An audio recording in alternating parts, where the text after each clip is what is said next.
Good day mga katart! We're back here in Marikina City and we're visiting JT's Manukan and Grill. Naghahanap ka ba ng authentic na Bacolod chicken and asal dito sa Metro? Well, look no further. Dito sa JT's Manukan and Grill, talagang sigurado ang timpla ay para kang nasa Bacolod. At alam mo ba ang may-ari nito ay isang true-blooded na Ilonggo at veteran actor na si Mr. Joel Torre. Tama ang narinig mo, kaya nga tinawag na JT's. Kita mo naman kung gaano ka-cozy at kasimple ng kanilang dining area. Sabayan mo pa ng friendly and accommodating staff ay panalo talaga.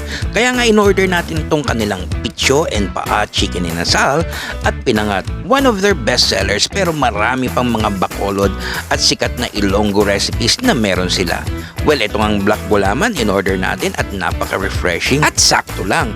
At simulan na natin dito sa kanilang pinangat na naglalatik sa sarap ng gata na partner dito sa dahon ng gabi ay talagang napakasarap i-partner sa mainit na kanin. At highly recommended nga na orderin nyo pag nandito kayo. At simulan na natin sa panalong sausawan. Lagyan natin ng chicken oil, toyo at ang sinamak na suka. Panalong i-partner dito sa kanilang chicken inasal na tamang-tama ang pagkaihaw, hindi hilaw at talagang nanunuot ang sarap ng marinade ng chicken inasal na authentic na Bacolod style.